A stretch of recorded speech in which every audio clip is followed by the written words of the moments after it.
Hey, ladies and gentlemen, boys and girls, have y'all been following this story about Omarosa leaving the White House? She says that she resigned and that she's going to leave in January 20th, which is the 1 year anniversary of Trump's inauguration. She said that she was leaving to pursue other opportunities. I'm curious to know what those are. Other sources say that she, in fact, did not resign, that she was fired by Trump Chief of Staff John Kelly. Multiple sources have said that she threw a full fit when she was fired and then tried to access Trump's residence and couldn't get to it. They're talking about she set off alarms, that she is a minister who used many vulgarities. What is happening in this White House? You knew when you took the job that you serve at the pleasure of the president. Unfortunately, he don't want your ass no more. There's been all these stories about how she doesn't get along with the chief of staff, who she directly reports to. It was just a matter of time if any of that was true. And lo and behold, it seems that it was. The stories about her exit got so crazy that the Secret Service started tweeting about it. They tweeted that they weren't involved in the resignation and no Secret Service members escorted her from the premises, but they were responsible for the deactivation of her access badge. What? This is bizarre. Omarosa showed up on Good Morning America to tell her side of the story.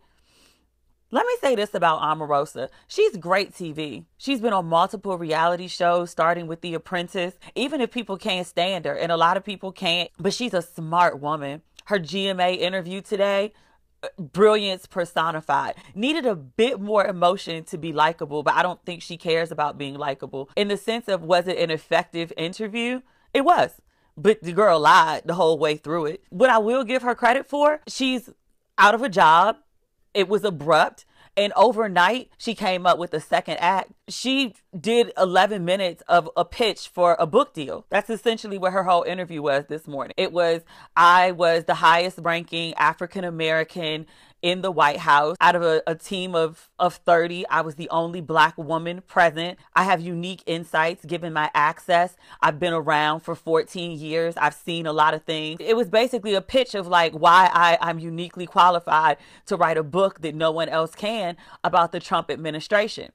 The only problem is, who's the audience? She said at one point she was really uncomfortable. She'd seen a lot of things that she didn't like. She thought more could have been done. Okay, so you're not pitching to Trump's base. Are you trying to pitch to Democrats? And exactly what do you think you're informing people of? No one is under the delusion that the Trump White House is a well-oiled machine.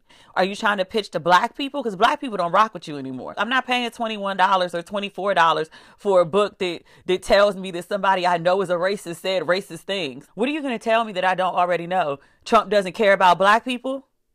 Duh. Does she plan to be any more honest in the book than she was in this interview? You'd realize that woman got on national TV and lied. Just alternative facts, fiction. Omarosa sat down with Michael Strahan. She told him all the crazy things that people are saying.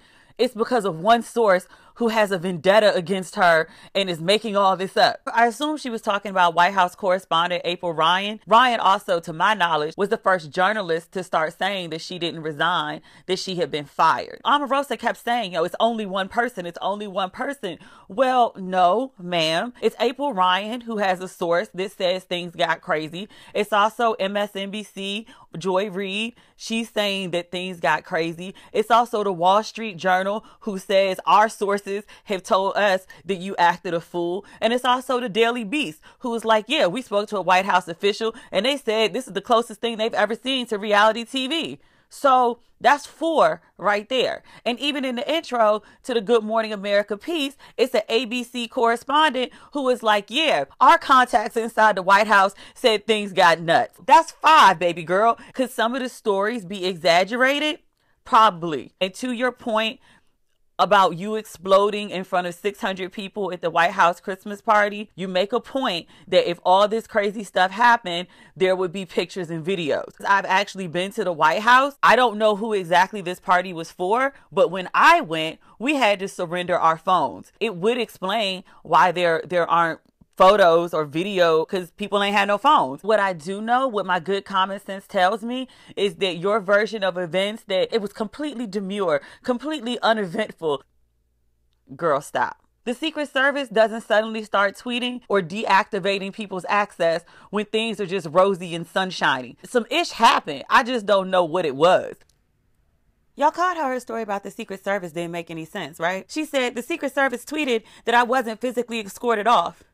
That's not exactly what they tweeted. The Secret Service tweet, which is bizarre for the Secret Service to tweet about an incident.